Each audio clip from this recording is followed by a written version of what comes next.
और 17 रहेगा या 18 जो भी हो, देख लीजिएगा एक बार।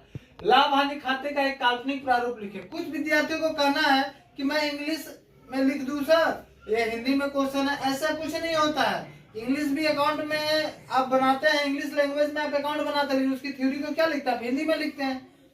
ऐसा नहीं कि अकाउंट बना रहे उसकी थ्योरी को हम हिंदी में लिख दे तो नंबर काट देगा, ऐसा नहीं होता है।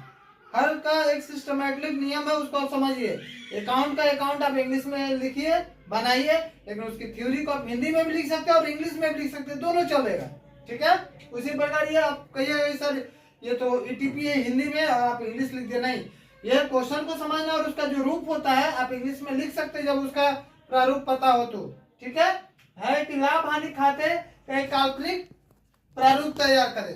तो देखिए स्टूडेंट, इस साइड को यहाँ हम लिख सकते हैं पार्टिकुलर। ठीक है, इस बात को समझ लोगे काफी आसानी से समझ में आ जाएगा। अकाउंट के स्टूडेंट हो तो ये समझने में दिक्कत नहीं होना चाहिए, क्योंकि आप लोग को ये 11 से ही पढ़ते आ रहे हैं। आप लोग फाइनल अकाउंट एक चैप्टर पढ़े हुए जिसमें डायरेक्ट और इनडायरेक्ट होता है, जिसमें इस साइड हमेशा विद्यार्थियों लाभ को लिखा जाता है और इस साइड हमेशा हानि, यानी इधर प्रॉफिट और इस साइड में डेबिट साइड में लॉस को लिखा जाता है। ठीक है, और वे सारे चीज वैसे खर्च होते हैं जिन्हें हम कल पर टाल सकते हैं या उसके चलते व्यापार बंद नहीं होता। कुछ उदाहरण दिया हूं, आप जिनको स्पेलिंग नहीं समझ आएगा मेरी वॉइस को सुन के आप लिख लीजिएगा।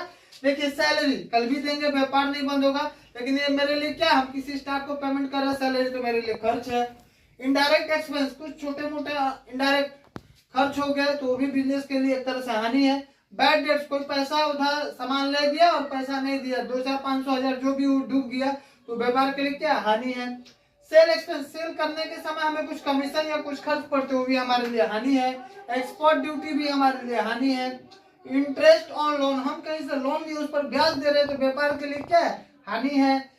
इंटरेस्ट ऑन डिवेंचर, हम कहीं से ऋण पत्र यानी ऋण लिए हुए तो उससे भी हम यदि ब्याज दे रहे तो हमारे लिए हानि है। डेप्रिसिएशन ऑफ प्लांट, प्लांट यदि बिजनेस का घिस रहा तो हानि है। डेप्रिसिएशन ऑन बिल्डिंग, बिल्डिंग यदि बिजनेस का घिस रहा या लैंड यानी जमीन, ये सारे की यदि कीमत घिस रहे हैं तो ये सारी चीज व्यापार के लिए क्या है, हानि है।